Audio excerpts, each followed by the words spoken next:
The illusion of permanence. To look at the German city of Trier today is to look at a triumph of preservation. Nestled securely in the Moselle wine region, it markets itself as the oldest city in Germany. It is orderly, prosperous, and profoundly peaceful. The massive Roman monuments that dot its skyline, the soaring Porta Nigra, the vast Imperial Baths, are treated as sanitized, silent relics of a distant, golden age. But this tranquil preservation masks one of the most violent and absolute urban collapses in human history. If you were to stand on this exact ground roughly 1500 years ago, during the 5th century, the silence of the ruins would not evoke wonder. It would evoke sheer, existential terror. You are standing in Augusta Treverorum, the Rome of the North. Just decades prior, this was the glittering, heavily fortified capital of the Western Roman Empire north of the Alps, home to nearly 100,000 people, commanding armies and dictating the fate of millions. But between the years 400 and 600 AD, this imperial colossus was repeatedly sacked, gutted, and abandoned. It went from the epicenter of global power to a burning, depopulated ghost town. Today, we are going to strip away the modern city and walk the shattered streets of Trier during its darkest centuries. We will investigate the sudden flight of its elites, reconstruct the desperate reality of those left behind, and witness exactly what happens when the infrastructure of a superpower abruptly dies. The hollow grid urban layout and city planning. To comprehend the scale of Trier's collapse, you must first understand the sheer, overwhelming size of the city it once was. In the 4th century, Constantine the Great and his successors engineered Trier not merely as a provincial town, but as a psychological weapon. It was designed to project absolute, unshakable imperial dominance across the Rhine frontier to the Germanic tribes beyond. The city was structured on a rigid, flawless grid. Its streets were paved with massive basalt blocks, flanked by deep, covered drainage channels. It was enclosed by a monumental defensive wall stretching over 6 kilometers, studded with dozens of heavily fortified watchtowers. But by the early 5th century, this immense urban footprint became the city's greatest liability. In 395 AD, facing unbearable military pressure from the migrating Germanic tribes, the Roman imperial court made a fatal, pragmatic calculation. They packed up the imperial administration, the treasury, and the elite Praetorian Guard, and moved the capital south to Arles, in modern-day southern France. Overnight, the city was decapitated. Without the immense military and administrative workforce to maintain it, the grid began to rot. By 450 AD, the population had plummeted from nearly 100,000 to perhaps a few thousand terrified holdouts. The physical layout of the city adapted to this apocalyptic emptiness. Because there was no longer a central authority to clear debris, when a massive stone building collapsed into the street, the survivors did not rebuild it. They simply walked around it. The perfect, straight lines of the Roman roads were swallowed by dirt and ruin, replaced by narrow, winding dirt paths that snaked organically through the rubble. Large tracts of land within the city walls were completely abandoned to nature, turning into wild forests and overgrown pastures inside the former capital. Trier became an archipelago of small, fortified settlements drowning in a sea of its own ruins. Quarries of empire architecture and building materials. The architectural transformation of Trier between 400 and 600 AD is defined by the sudden, catastrophic failure of complex engineering. Roman architecture relied on centralized, state-funded maintenance. When the state vanished, the buildings died. Consider the Kaiserthermen, the massive imperial baths commissioned by Constantine. To operate, this complex required millions of gallons of continuous, pressurized water delivered by the Ruhr aqueduct, as well as massive subterranean furnaces fueled by tons of timber every day to power the hypocaust underfloor heating systems. When the Germanic tribes breached the frontier, one of the first infrastructure casualties was the aqueduct outside the walls. It was smashed, and without the engineering corps to repair it, the water simply stopped. The Imperial Baths instantly transformed from a luxurious center of Roman hygiene into a colossal, dry, echoing cave system. The architectural reality of the 5th century shifted from construction to scavenging. The survivors of Trier lived in a world of spolia, the repurposing of ancient stone. They had no capability to quarry new limestone or bake standardized bricks. Instead, the abandoned palaces and baths became the city's mines.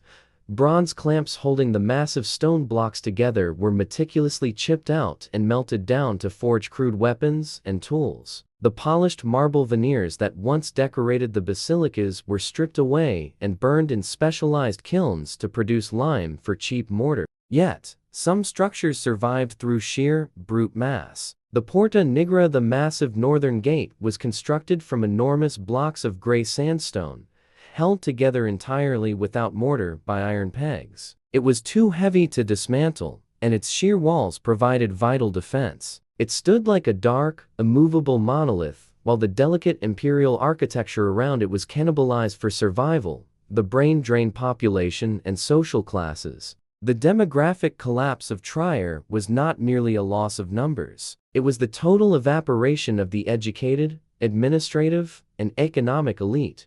When the Praetorian prefect relocated the capital to Arles, he did not leave alone. The entire apparatus of the Roman state followed him. The senators, the magistrates, the imperial architects, the tax collectors, and the high-ranking military commanders fled south, taking their immense wealth, their libraries, and their retinues of skilled slaves with them. This was one of history's most devastating brain drains. Who was left behind? The population of Trier in 450 AD consisted primarily of the urban poor, local artisans who could not afford to flee, tenant farmers coloni seeking protection behind the walls, and the local Christian clergy. The social hierarchy was violently flattened. The complex, bureaucratic ladder of Roman civil service was gone. In its place, society divided into 3 raw categories: the desperately poor Roman survivors, the rising power of the Christian bishops, who increasingly took on the role of secular administrators, and the new, heavily armed Frankish warlords who began to infiltrate and dominate the region.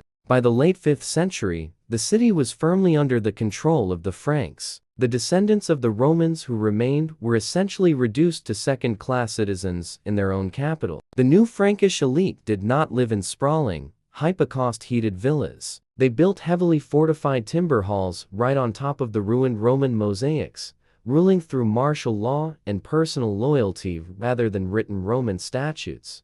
The Circus burns daily life and occupations. Daily life in the 5th and 6th centuries was entirely consumed by the brutal mechanics of subsistence. The highly specialized occupations of the 4th century, the mosaicists, the glassblowers, the rhetoricians, and the imperial scribes, were entirely obsolete. You could not eat a mosaic, and you could not barter a poem for a sword. The surviving population reverted to agriculture. The vast, empty tracts of land inside the massive city walls were converted into fortified farms. Daily life was defined by tending pigs that rooted through the debris of the imperial forums, growing wheat in the shadows of the basilicas, and maintaining a constant, terrifying vigilance against the next raid. Yet, the psychological transition from masters of the universe to victims of the apocalypse was profoundly difficult for the Romans to accept. We have a primary source from this exact era, a Christian priest named Salvian of Marseille, who lived through the sacks of Trier. Salvian recorded an anecdote that perfectly captures the profound denial of the surviving Roman population. He wrote that after Trier had been sacked, burned, and gutted, with the blood of its citizens still staining the streets, the surviving leading men of the city sent a desperate petition to the distant Roman emperor. They did not ask for food. They did not ask for a legion to defend them. They asked the emperor to send funds to restart the circus games in the amphitheater. To the starving survivors, the chariot races and the games were the ultimate symbol of Roman order and civilization. If the games returned, it meant the nightmare was over. It meant Rome still existed, but the games never returned. The amphitheater, with its high, defensible walls, was eventually repurposed as a sprawling, heavily barricaded refugee camp, shielding the very citizens who begged for its entertainment. The severed arteries, trade and economic activity, The economy of Roman Trier was heavily reliant on the Annona Militaris, the massive state-sponsored logistical network that fed and supplied the legions guarding the Rhine frontier. Trier was the beating heart of a supply chain that stretched all the way to North Africa. When the frontier collapsed, that heart stopped beating. The globalized economy of the Roman Empire was abruptly severed. Ships carrying Mediterranean olive oil, Egyptian grain, and fine Samian ware pottery simply ceased arriving at the docks of the Moselle. Furthermore, the imperial mint of Trier, once one of the most prolific producers of gold and silver coinage in the Western Empire, was shut down. The complex, monetized economy evaporated. Without a central government to guarantee the value of currency, coins became useless except for their raw metal weight. Trade violently contracted. The economy of 500 AD was hyper-local and based entirely on barter. It was a localized economy of raw materials: iron, timber, wool, and grain. The highly integrated, continent-spanning trade networks were replaced by local warlords exchanging protection for a share of the local harvest. Trier went from the economic manager of Western Europe to a localized, self-contained survival economy. The sword replaces the scepter. Politics and power. The political reality of Trier shifted from the bureaucratic, absolute rule of the Roman emperor to the decentralized, martial law of the Germanic Franks. The transition was not instantaneous. For several decades in the early 5th century, local Roman commanders and aristocrats, such as Count Arbogast the Younger, attempted to hold the city in the name of a dying empire. They commanded localized militias and hired Germanic mercenaries to fight other Germanic tribes. But by the late 400s, the illusion of Roman imperial authority was completely shattered. The city fell under the permanent control of the Franks, eventually becoming part of the Merovingian kingdom under Clovis. The Franks did not care about the Roman Senate or the intricate laws of the Justinian Code. Political power was no longer derived from written laws or imperial appointment. It was derived from physical violence, personal charisma,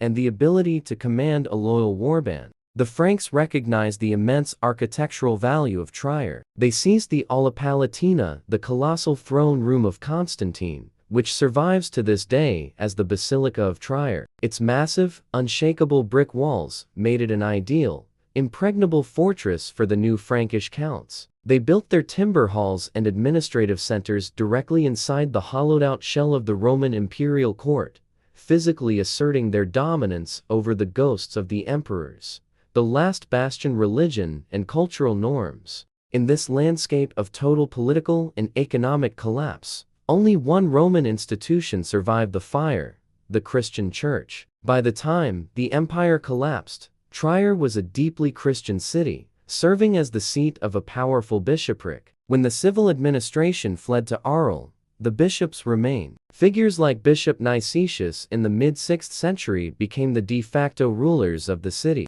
The church became the ultimate mechanism for survival. The bishop organized the defense of the walls, distributed emergency food supplies, and negotiated with the invading Frankish kings to prevent total annihilation. More importantly, the church served as the cultural bridge between the conquered Romans and the conquering Franks. When King Clovis converted to Catholic Christianity in 496 AD, it fundamentally altered the cultural dynamic. The Frankish warlords now worshipped the same god as the Roman peasants they subjugated.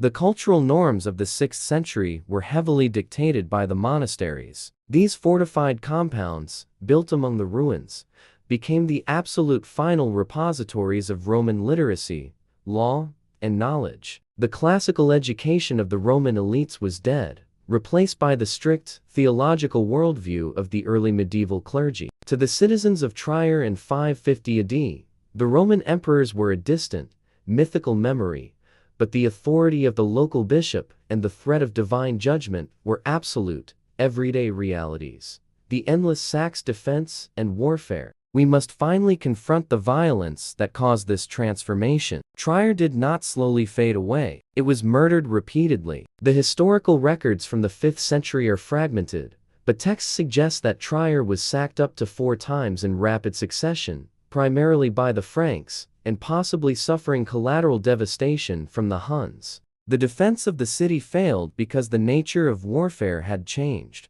In the 4th century, the city was protected by highly disciplined, salaried Roman legions who utilized complex logistics, artillery ballistae, and layered defense in depth.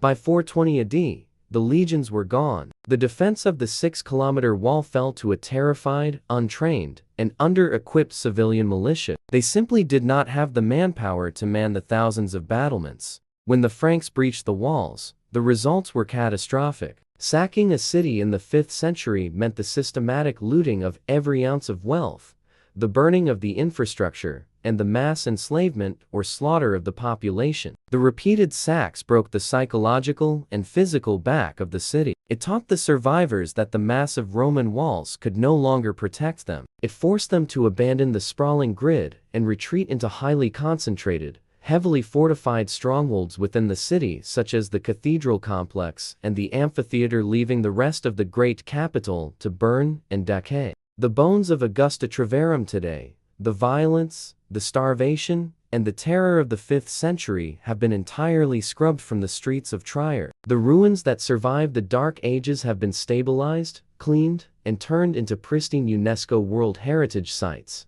But when you walk past the Porta Nigra or through the massive footprint of the Imperial Baths, you are not just looking at the glory of the Roman Empire. You are looking at the survivors of an apocalypse. For 200 years, between 400 and 600 AD, the city was the bleeding edge of a dying civilization. The people who lived here watched the greatest political and economic system the Western world had ever seen unravel before their eyes. They forgot how to build aqueducts. They forgot how to read. They traded a global empire for the brutal reality of local survival. The modern city of Trier exists today only because those few, desperate thousands refused to abandon the ruins. They repurposed the ashes of the Roman world to build the foundations of the medieval era. They are a haunting, enduring reminder that no capital, no matter how vast or heavily fortified, is permanent, and that the line between an imperial metropolis and a ghost town is much thinner than we dare to believe.